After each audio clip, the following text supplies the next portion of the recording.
La revisión en el proceso civil, un ensayo de Mercedes Llorente Sánchez Arjona, profesora asociada de tiempo completo del Departamento de Derecho Penal y Procesal de la Facultad de Derecho de la Universidad de Sevilla.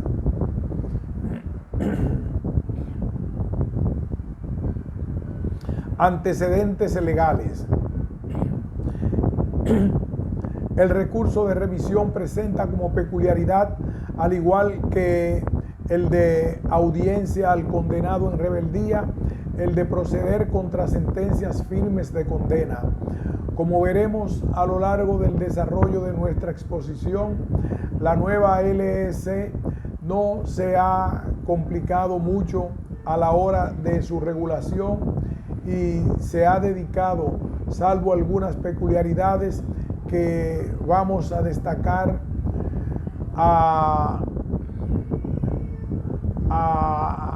reproducir literalmente la regulación de la antigua LEC.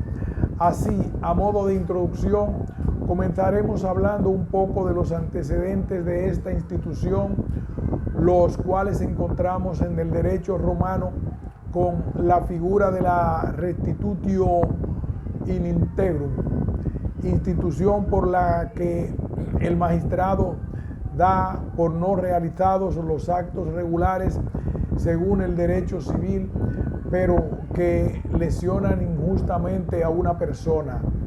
No obstante, el antecedente más inmediato de nuestra revisión civil ha de hallarse en el Código de las 7 partidas, en donde se le dedican las leyes 13ª y 24ª de su título 22º y las leyes primera y segunda del título 26º. Sustancialmente en estas leyes se establece que se puede dejar sin valor la sentencia dada en el primer juicio si lo fue en virtud de falsos testigos, falsas cartas o por otra falsedad cualquiera. Si comparamos estas leyes con el antiguo artículo 1796 de la antigua LEC y por ende con el actual artículo 509 de la LEC, vemos la similitud existente en orden a su conceptuación entre estos preceptos. Habrá que subrayar, eso sí, como diferencia significativa, el mayor plazo en que se puede intentar la rescisión de la primera sentencia, que en las partidas es de 20 años, en contraposición a los 5 de nuestro antiguo y actual texto legal.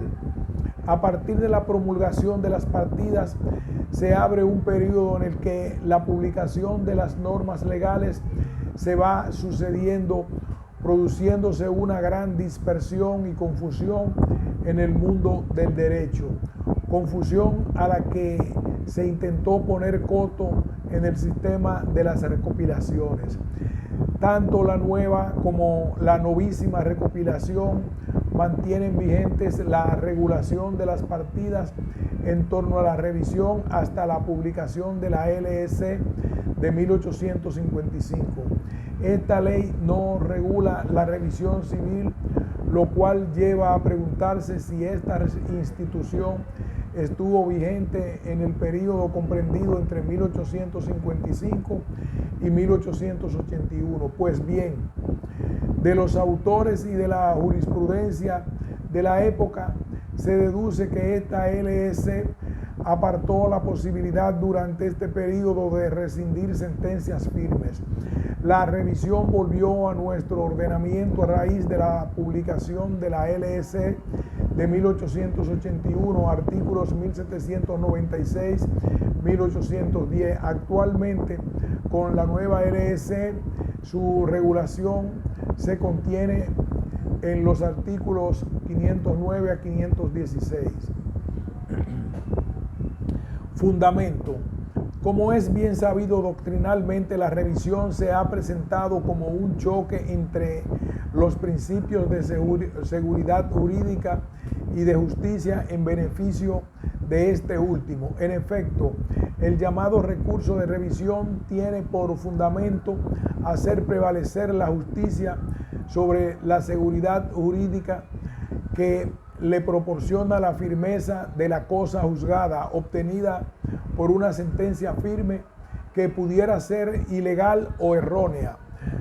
Ahora bien, aun cuando la realidad de esta afirmación sea incuestionable, también lo es el hecho de que una ilimitada posibilidad de recurrir acarrearía en lo que no se llegase nunca a saber con seguridad lo que en justicia corresponde al caso concreto. Es por esta razón que la revisión, aun cuando tenga por fundamento el hacer prevalecer la justicia sobre la seguridad jurídica que le proporciona la firmeza de la cosa juzgada obtenida por una sentencia firme, ha de presentarse limitado a sus alcances y en el plazo para su ejercicio, sin que sea posible extenderla más allá de los motivos previstos en el texto legal.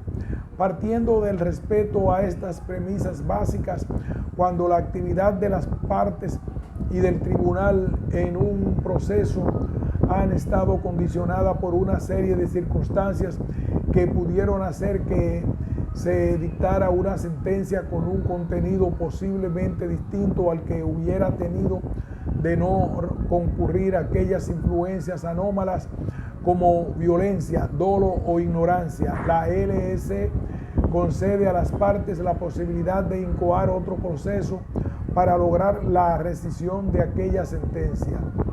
Por tanto, la revisión ha de fundarse en la existencia de circunstancias anómalas que hagan pensar que la sentencia pueda ser injusta o errónea.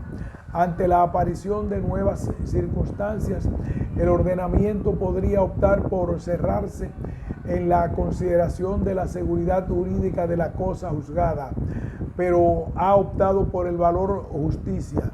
Con todo, esta opción temporalmente limitada a 5 años, pasados los cuales la seguridad jurídica se impone sin concesiones. Naturaleza jurídica. Si partimos del concepto de recurso como acto procesal de la parte que, frente a una resolución judicial impugnable y perjudicial, solicita la actuación de la ley a su favor, impidiendo que se produzca la firmeza de la resolución, resulta claro que la revisión es una institución procesal que ha llevado el nombre de recurso sin serlo.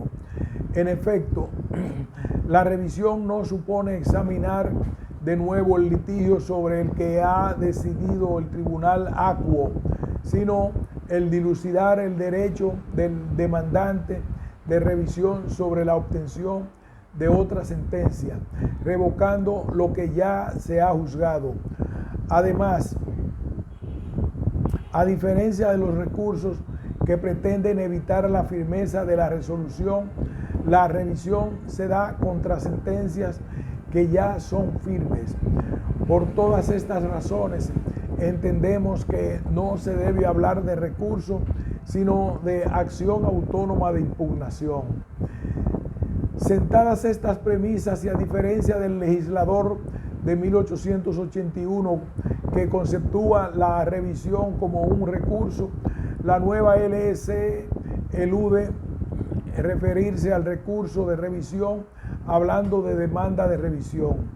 Por tanto, se deja de conceptuar a la institución de la revisión como un recurso al considerar que esta no es su naturaleza, ya que no se continúa el proceso en otra fase o etapa, sino que nos encontramos en un nuevo proceso. Así, la LS ya no contiene expresiones referidas a la revisión como recurso, sino que utiliza en diversas disposiciones la expresión demandada de revisión, con lo cual refleja la naturaleza de acción impugnativa autónoma. Además, su regulación tiene lugar en el título sexto del libro segundo de la revisión de las sentencias firmes, con posterioridad al título cuarto que regula los recursos. Tradicionalmente la doctrina combatía la idea de conceptuar la revisión como un recurso basándose en una serie de argumentos. La revisión solo procede contra sentencias firmes. Si fuera un recurso, procedería únicamente contra resoluciones del Tribunal Supremo, guardando el orden debido y evitando la revisión per saltum. Pero mediante la revisión puede impugnarse todas las sentencias firmes, no importando el órgano que las dicte. La pretensión no es la misma que se esgrimió en el proceso anterior. Además, el que en la revisión los motivos estén fuera del proceso concluido, lo podemos apreciar claramente en que la sentencia a rescindir es válida. Se ha dado un arreglo a los autos sin que haya concurrido ningún vicio achacable al juez. No existen en los motivos de revisión vicios o procedendo, porque no existen en los motivos revisión vicios improcedendo, porque de haberlos cometido se tendrían que haber denunciado en su tiempo y tendría que haberse hecho frente al recurso por infracción procesal. Por tanto, si se hubieran cometido vicios de esta clase, la sentencia no sería válida, adolecería de un defecto formal y la sentencia es válida procesalmente. Tampoco existen vicios indicando, porque el juez ha juzgado con arreglo al derecho. El juez no podría haber juzgado de otra manera el caso con el material fáctico que tenía, ya que desconocía la falsedad de los testigos, el cohecho. Sin embargo, a pesar del recto proceder del juez en los elementos de hecho, hay una anomalía que hace aparecer la sentencia como errónea e injusta sin que ello le sea imputable. En lo que hace a la valoración jurisprudencial, hay que señalar que nuestra jurisprudencia no puede reputarse homogénea en lo que hace a la conceptuación de la naturaleza jurídica de la revisión civil. En este sentido, existen resoluciones que caracterizan a la revisión como un recurso, si bien señalando su carácter extraordinario y excepcional. Por otra parte, existen sentencias en las que el Tribunal Supremo considera la revisión como una acción impugnativa autónoma. De lo hasta aquí expuesto, podría parecer que la jurisprudencia española, al pronunciarse sobre la naturaleza jurídica de la revisión, carece de un sentir uniforme. No obstante, como bien señala Doval de Mateo, cuando el Tribunal Supremo conceptúa la revisión como un recurso, no se detiene a examinar la naturaleza jurídica de la institución. Por el contrario, cuando entra a estudiar la naturaleza jurídica de la revisión, siempre lo cataloga de acción autónoma de impugnación. Los sujetos en el proceso de revisión civil. Órgano jurisdiccional competente. De modo similar a como se disponía en el artículo 1801, la antigua LS, el artículo 509 de la nueva LS atribuye a la Sala de lo Civil del Tribunal Supremo o a las salas de lo civil y penal de los tribunales superiores de justicia la competencia para resolver solicitudes de revisión de sentencias firmes.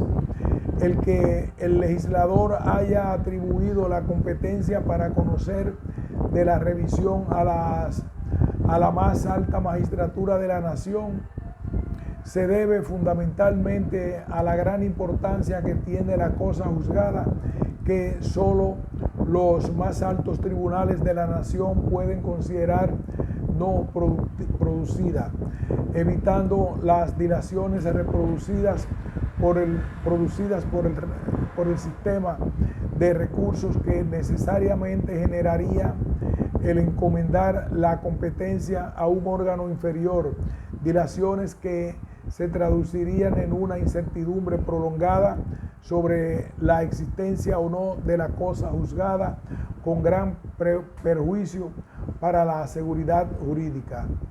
No obstante, parte de la doctrina se muestra disconforme con esta atribución al considerar que el mismo juez que dicta la sentencia impugnada es el que se halla en una mejor situación de apreciar los motivos de revisión que se propongan contra aquella.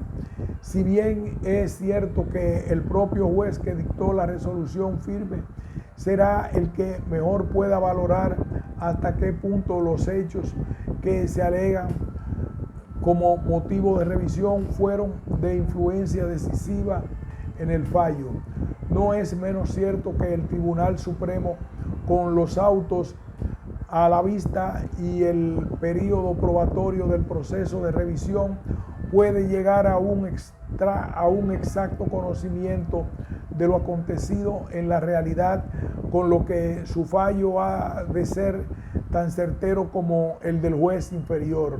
Por tanto, la trascendencia de cualquier brecha que se abra en la institución de la cosa juzgada, más la necesidad de una doctrina jurisprudencial unitaria que haría necesario el acceso a la casación de todas las sentencias de procesos de revisión con el retraso consiguiente en la decisión final, es motivo suficiente para defender la actual regulación del órgano competente para conocer de los procesos de revisión. Ahora se produce una remisión a la ley orgánica del Poder Judicial, con lo que hace a la diferente competencia de ambas salas, con lo que, dada la competencia general que antes tenía el Tribunal Supremo, habrá que atender primero a las especialidades introducidas en el desarrollo del Estado de las autonomías para conocer después los casos que han de ir al Tribunal Supremo. En efecto, el artículo 73.1 dispone que la Sala de lo Civil y Penal del Tribunal Supremo conocerá como Sala de lo Civil del recurso extraordinario de revisión que establezca la ley contra sentencias dictadas por órganos jurisdiccionales del orden civil con sede en la comunidad autónoma. En materia de derecho civil foral o especial propio de la comunidad autónoma, si el correspondiente estatuto de autonomía ha previsto esta atribución por exclusión, la Sala de lo Civil del Tribunal Supremo conoce del resto. El problema que aquí se plantea, como acertadamente apunta Valdespín Pérez, es que a la hora de interpretar este artículo se puede llegar a la conclusión de que los tribunales superiores de justicia no podrán entrar a conocer de los recursos de revisión que no tengan por objeto sentencias firmes en las que se hubiera resuelto sobre materias de derecho foral, lo cual ciertamente carece de sentido, ya que el motivo esencial en el que se asienta este recurso no es la aplicación indebida de un derecho civil foral o especial propio de las comunidades autónomas, sino de hechos ajenos al derecho aplicado como son documentos falsos, cohecho, violencia, que son comunes a todos los casos que subyace una revisión. Las partes procesales. La capacidad para ser parte de las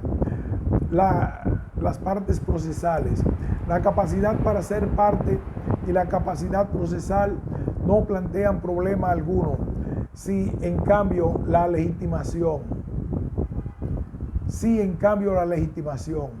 En este sentido, es clara la exigencia de haber sido parte en el proceso anterior como requisito indispensable para interponer la revisión. El problema que se plantea es el siguiente: ¿pueden ambas partes interponer la revisión o solo la perjudicada? El juicio procesal es el elemento determinante. Creemos que el vencimiento no es la única causa generadora del perjuicio, ya que una sentencia favorable que no acoja la totalidad de la pretensión también produce perjuicios. Lo interesante es, asimismo, destacar si al hablar de partes procesales se hace solo referencia al demandante o al demandado, o si el concepto de parte se puede entender en un sentido más amplio. Nos estamos refiriendo al problema de la intervención procesal. En materia de intervención podemos hablar de dos tipos. Uno, la intervención principal, en el que el interviniente es parte principal en cuanto plantea una demanda que pudiera haber sido formulada con total independencia del proceso y por criterios de economía procesal se acumula al proceso inicial. El tercero acude al proceso interponiendo una pretensión contradictoria a la de los litigantes, produciendo un aumento de las partes y una ampliación del objeto del proceso. Lógicamente, en este supuesto, la sentencia firme afecta tanto a las partes originarias como al tercero y por tanto le tiene que ser reconocida al interviniente la posibilidad de interponer la revisión. La intervención adhesiva, que puede ser simple o litisponsorial. En la intervención adhesiva simple, el tercero pretende coadyuvar a la victoria de una de las partes en el litigio al tener un interés jurídico compatible con la pretensión solicitada por alguna de las partes. La doctrina considerada también a este tipo de interviniente como parte procesal y en consecuencia el interviniente adhesivo simple está legitimado para interponer la demanda de revisión contra sentencia firme. En la intervención adhesiva litisponsorial, el interviniente ayuda igualmente a una de las partes, pero su legitimación proviene de la alegación de un derecho que coincide con el de una de las partes en litigio. En este caso, al igual que en la anterior, la litisconsorte se considera parte y por tanto puede interponer la demanda de revisión. En lo que hace al Ministerio Fiscal, no actúa en el proceso como parte, sino como asesor del Tribunal Supremo acerca de la procedencia o no de la revisión. De tal modo se desprende del artículo 514.3 de la LS, lo cual, por tanto, exceptuando el caso en que el Ministerio Fiscal haya sido parte en el proceso anterior, su papel será el de asesoramiento acerca de la procedencia o no de la revisión. Motivos de la revisión contenidos en el artículo 510. La revisión de sentencias firmes ha de fundamentarse necesariamente en causas o motivos tasados que el legislador considera suficiente para justificar la rescisión de una sentencia cuyos pronunciamientos tienen autoridad de cosa juzgada. Los motivos establecidos en este precepto, salvo algunas precisiones en su redacción, son idénticos a los que venían contemplados en la LEC de 1881. Todos ellos se refieren a circunstancias delictivas o cuasi delictivas que han coincidido en el resultado final del proceso. Los señalados con los números primero, segundo y tercero afectan a los elementos probatorios que han servido para dictar sentencia, y el número cuarto viene referido a circunstancias de especial gravedad producidas durante el proceso o con anterioridad al mismo, que igualmente han determinado su resultado. La jurisprudencia del Tribunal Supremo ha sido reiterando la necesidad de dar una interpretación restrictiva a estos motivos que exigen una cumplida justificación, jurisprudencia que debemos entender plenamente vigente cuando que esta norma no presenta novedades relevantes en relación con los preceptos de la LEC de 1881 que han sido objeto de desarrollo por esta jurisprudencia. Motivo 1. Si después de pronunciada la sentencia se recobraren o obtuvieran documentos decisivos de los que no se hubieran podido disponer por fuerza mayor o por obra de la parte en cuyo favor se hubiera dictado, o lo que es igual, que habiéndolo tenido en su poder, el interesado que insta la revisión lo haya pedido, o que teniendo noticia de su existencia no haya podido aportarlo a causa de vis fraudis. Como se ve, el recobro de los documentos ha de ser posterior al pronunciamiento de la sentencia firme. Si se sigue una interpretación literal de este requisito, no podríamos aportar los documentos recobrados antes de pronunciar sentencia firme, pero después de pasado el momento idóneo para la aportación al proceso. Esta es una postura doctrinal muy extendida. Hubiera sido, por tanto, deseable la ampliación del plazo de recuperación de documentos al momento preclusivo en la aportación de los mismos. El legislador deberá haber aprovechado la oportunidad para modificar esto último, que a todas luces es notoriamente injusto, y señalar como momento adecuado, después de pasado el plazo procesalmente oportuno, para aportar documentos en la instancia. Ciertamente, en la primera instancia los documentos deben ser acompañados con las alegaciones iniciales de demanda, contestación a la demanda o al comparecer en el juicio verbal.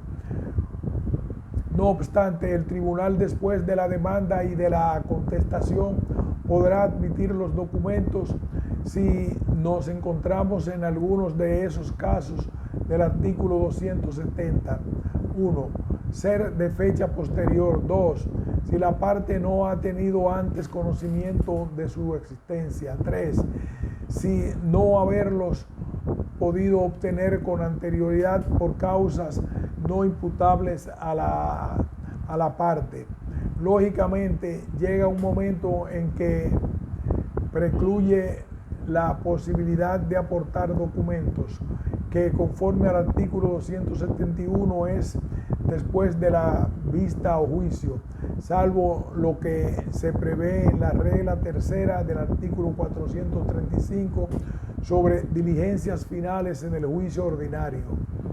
En lo que hace a la segunda instancia, los documentos se aportan junto con el escrito de interposición, siempre que se encuentren en algunos de los casos del artículo 270 y que no se haya podido aportar en la primera instancia, artículo 460 de la LEC.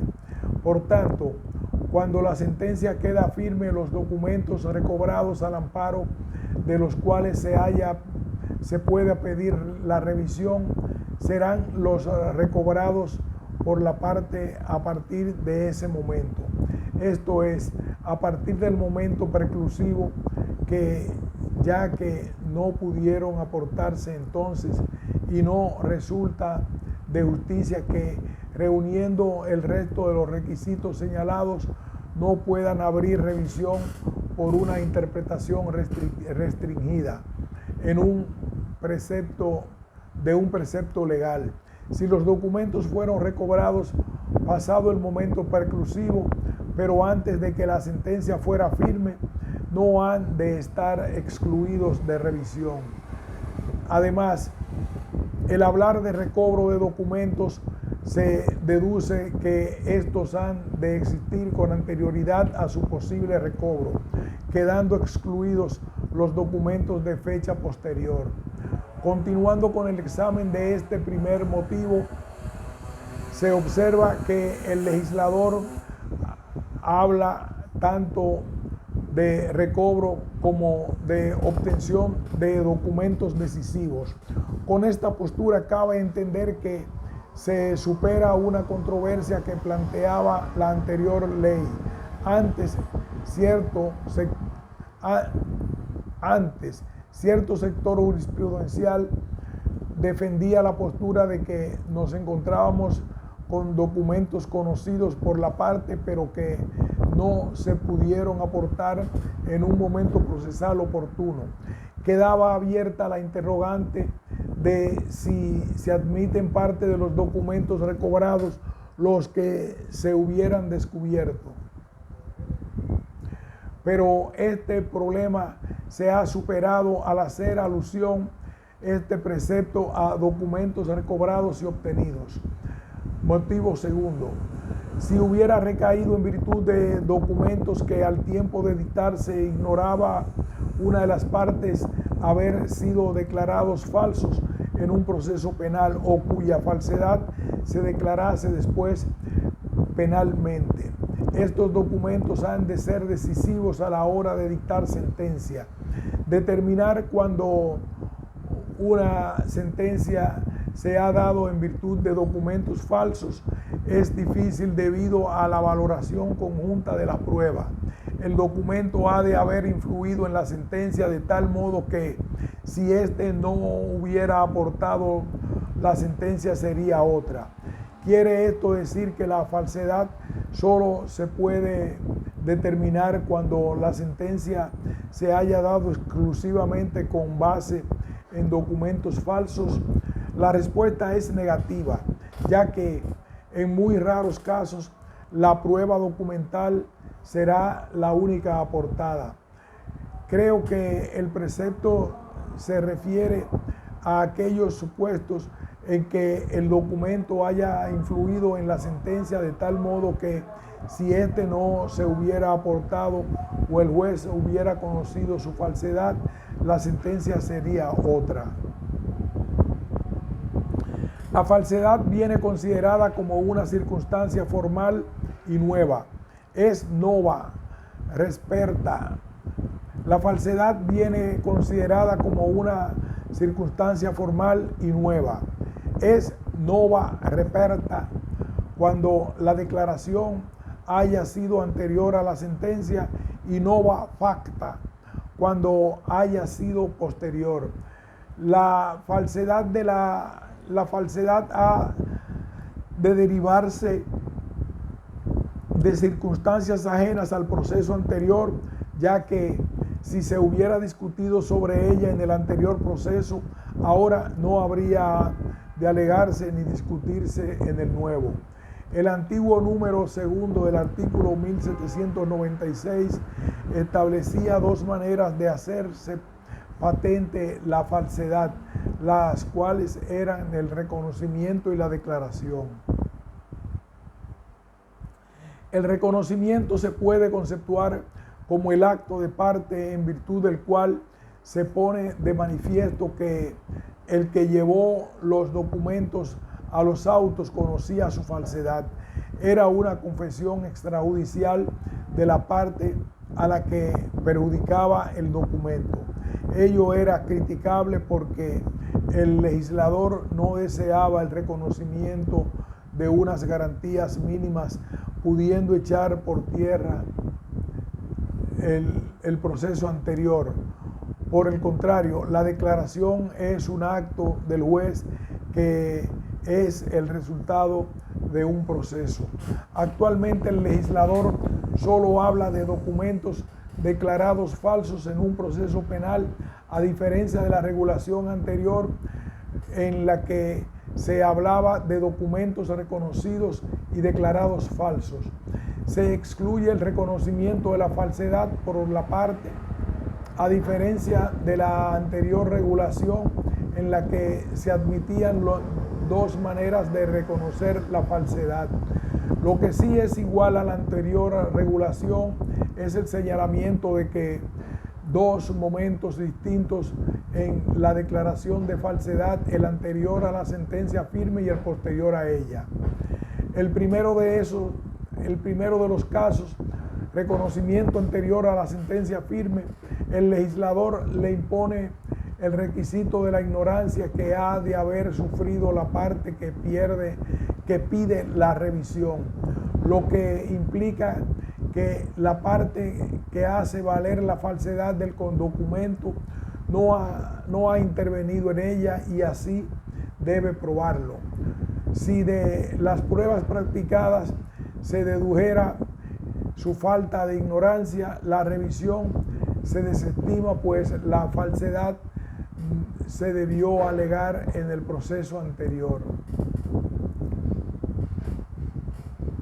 Cuando la falsedad se declara después de la sentencia firme, la parte actora no tiene por qué conocerla y el plazo de 3 meses a que hace referencia el artículo 512 para solicitar la revisión debe contarse desde el día en que se reconoce o declara la falsedad. El legislador no habla de ignorancia que ha de haber sufrido la parte que pide la revisión, pero sí de las pruebas que practique se deduce su falta de ignorancia, la revisión se desestima. Por tanto, la falsedad ha de ser posterior a la sentencia y si es anterior ha de haber sido ignorada por la parte. Motivo tercero. Si hubiera recaído en virtud de prueba testifical o pericial y los testigos y los peritos hubieran sido condenados por falso testimonio dado en las declaraciones que sirvieron de fundamento a la sentencia. Se incluye como novedad la prueba pericial, por tanto, nos encontramos con pruebas testificales y periciales falsas que sirvieron de fundamento a la sentencia y que han de provenir de testigos o peritos que actuaron en el proceso anterior y cuyas declaraciones fueron fundamentales en relación con la sentencia. Además, no basta con que los testimonios sean declarados falsos, sino es necesario que Además, no basta con que los testimonios sean declarados falsos, sino que es necesario que los testigos y peritos hayan sido condenados. Esto es, se exige una sentencia penal firme de condena. ¿En qué momento se ha de obtener esa sentencia? La LS no dice nada, pero es lógico pensar que la condena de los testigos y peritos ha de llevarse a cabo en un momento en que procesalmente no pudo ser alegada, pues de lo contrario la parte tendría obligación de haberlo hecho con anterioridad. Motivo cuarto. Si se hubiera ganado injustamente en virtud del cohecho, violencia o maquinación fraudulenta. En este caso, la LS se inclina por supuestos más ampliamente considerados que en el resto de los motivos, ya que recoge aspectos diversos de conductas ilícitas muy variadas, acogiendo en un mismo número conductas evidentemente delictivas. Al igual que en los anteriores motivos, hay que poner de manifiesto lo decisivo de estas conductas ilícitas en relación con la sentencia firme. Ello se manifiesta en la íntima relación que ha de existir entre la actitud ilícita y la sentencia que pretendemos revisar. Si la sentencia no se debió a cohecho, violencia o maquinación, aunque éstas existan y se hayan sancionado en el proceso penal correspondiente, no abren revisión. Si la sentencia se ha dictado por un tribunal colegiado y el cohecho se ha cometido por uno de sus miembros, se podrá solicitar revisión, pero si el Tribunal Supremo estima que el voto del magistrado que ha cometido el cohecho no es decisivo para el pronunciamiento de la sentencia, entonces la revisión se declara improcedente.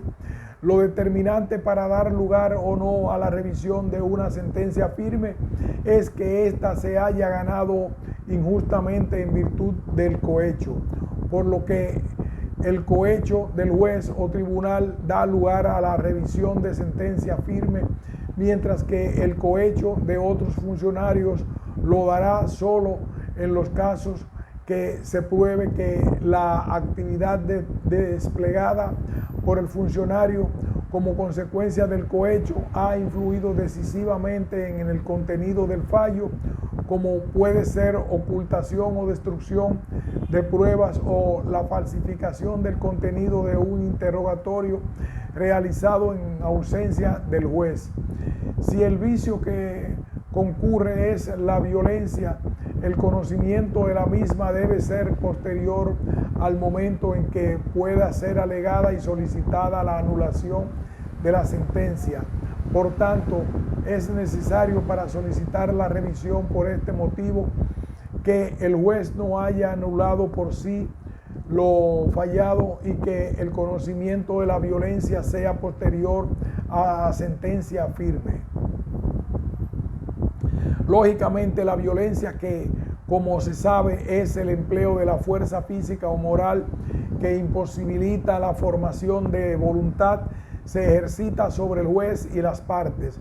Al leer los artículos 225 a 231 de la LEC, se regula la nulidad de los actos judiciales practicados bajo intimidación. Se podría pensar que la violencia que se ejercita contra el juez queda fuera de este número cuarto,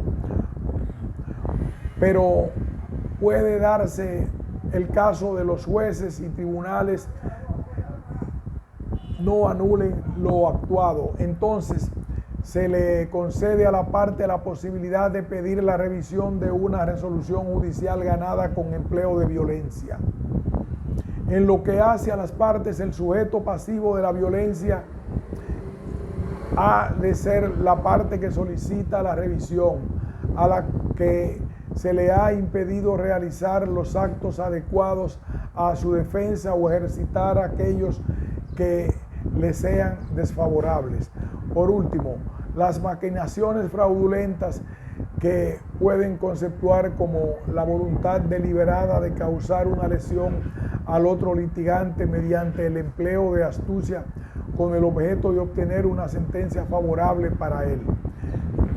En este sentido, la jurisprudencia y la doctrina afirman que la maquinación fraudulenta ha de deducirse de hechos ajenos al pleito y ocurridos fuera del mismo, no los discutidos en él. Otro de los requisitos señalados es que la maquinación haya sido determinante de la sentencia impugnada, de tal modo que si la concurrencia de la maquinación, el contenido de la sentencia hubiera sido distinto. Además, La maquinación debe haber logrado que la sentencia se dictase injustamente, o sea, que se haya conculcado un derecho de las partes perjudicadas, habiendo obrado el autor de la maquinación contra ius. Concretamente, el estudio de la jurisprudencia muestra que una de las maquinaciones más utilizadas es la que más veces ha dado lugar a la rescisión de sentencias firmes, es la citación defectuosa realizada fraudulentamente con el fin de impedir que el demandado llegue a enterarse de la existencia del litigio antes de que haya recurrido la sentencia firme. Sexto, plazos y ámbito de aplicación.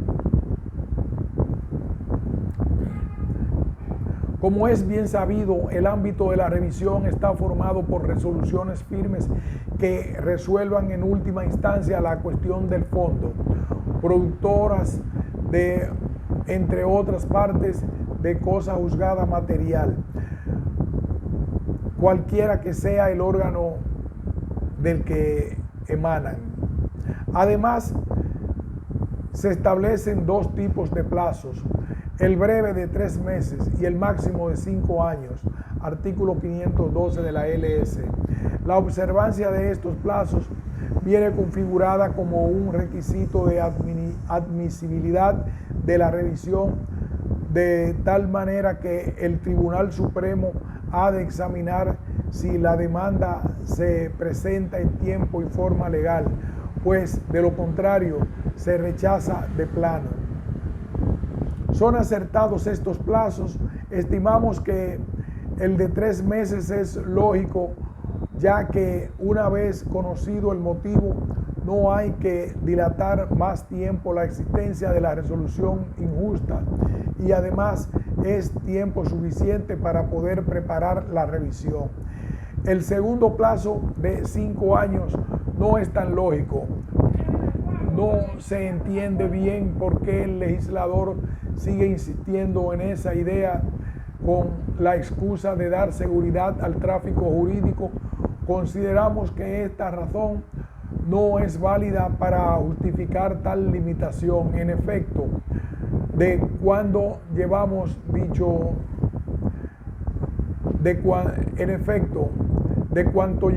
dicho, sabemos que la revisión se basa en el ataque a una sentencia cuyo fundamento se debe a hechos delictivos, aun cuando el motivo del legislador haya sido el de evitar la incertidumbre prolongada de algunas relaciones jurídicas.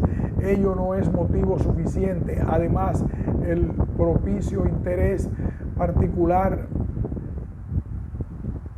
es más que garantía para rechazar la idea de que el perjudicado que ha descubierto datos necesarios para evitar la revisión vaya a dejar transcurrir superfluamente el tiempo para contribuir que quien le haya arrebatado su derecho continúe disfrutándolo un poco más.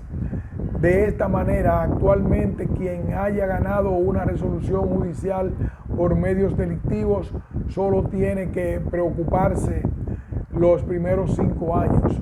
Luego la ley se encarga de asegurarle la hazaña. Como nota común, decir que los dos plazos son de caducidad, pero entre ellos hay una diferencia fundamental.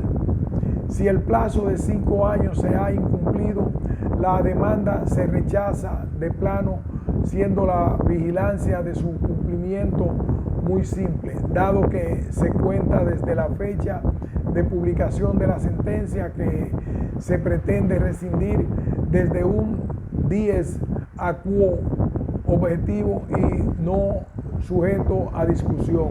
Por el contrario, el dies a quo del plazo de 3 meses es algo que ha de justificar el demandante, por lo que no debe decidirse sobre el cumplimiento hasta después de tramitado el juicio de revisión y oído el Ministerio Fiscal.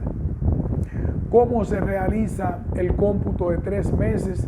En cuanto a los documentos a que se refiere el motivo primero, el cómputo comenzará a correr desde el día en que pudieron recobrarse, es decir, desde el día en que la parte hace todo lo necesario para recuperarlos y aportarlos a la revisión.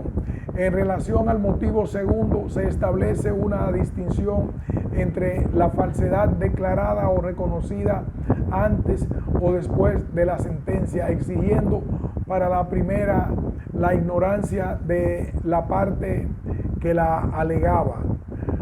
Por ello, el cómputo comenzará a correr desde el día en que la parte tuvo conocimiento de tal reconocimiento.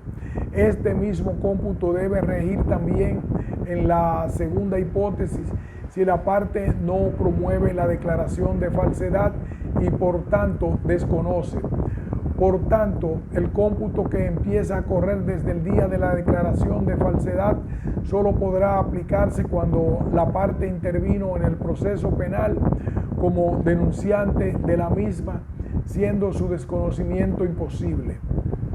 El cómputo en el motivo tercero empezará a correr desde el día en que quede firme la sentencia que condena el perjuicio del testigo o perito. Por último, en el motivo cuarto, el cómputo del cohecho y la violencia se cuenta desde el día en que adquiere firmeza la sentencia penal que los declara. Por lo que se refiere a maquinaciones fraudulentas, liga el cómputo del plazo al conocimiento. Procedimiento de la revisión.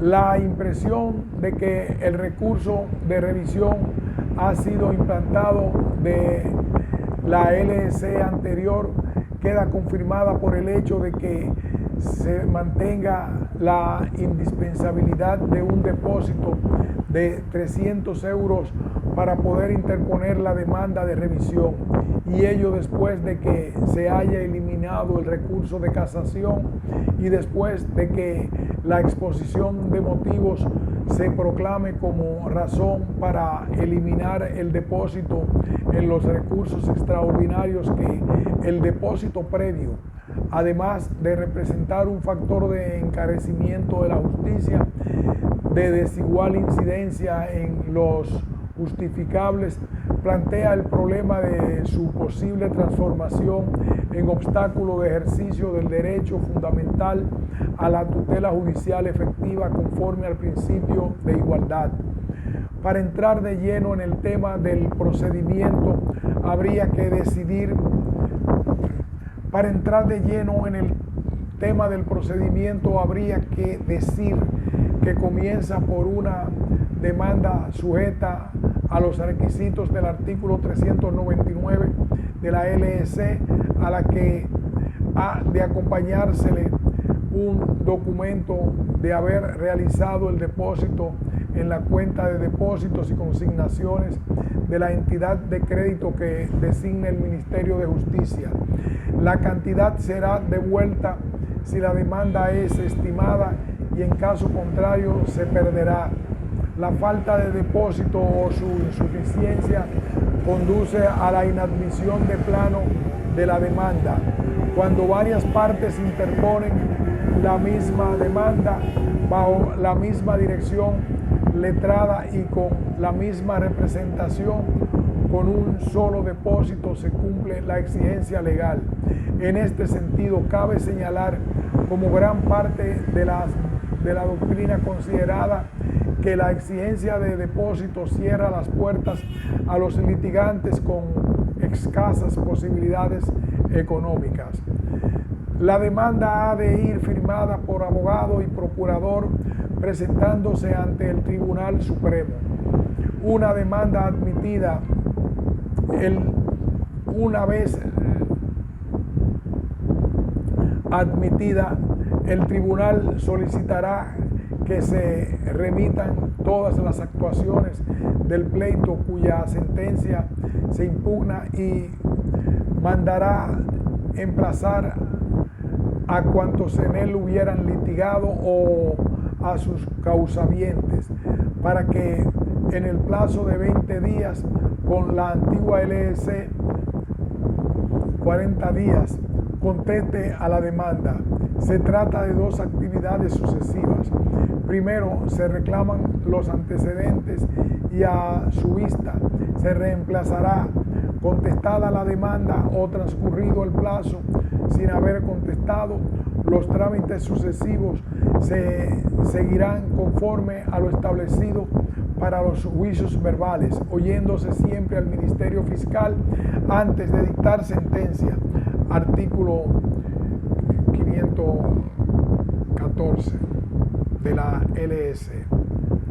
Resulta extraño que frente a la exigencia de que el procedimiento rescisorio solicitado por el demandado rebelde sea desarrollado por los trámites del juicio ordinario, el procedimiento de revisión deba hacerse por los trámites del juicio verbal, siendo así que lo que en este se va a tener que probar son hechos tan importantes como los que se integran en los motivos del artículo 510 de la LEC, posibles hechos delictivos frente a hechos jurídicamente menos complejos como la falta de notificación o de conocimiento del artículo 501 de la LEC.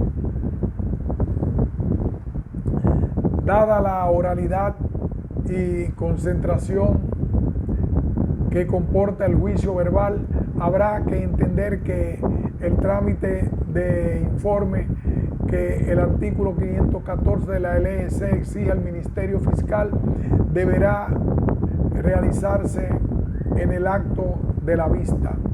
Para la celebración del acto del juicio hay que estar a lo dispuesto en el artículo 443, bien entendido que, siendo irrecurrible la sentencia de revisión, las resoluciones que de forma oral decidan las cuestiones planteadas durante el juicio adquirirán el carácter de definitivas, puesto que no hay una nueva instancia en que reproducirlas.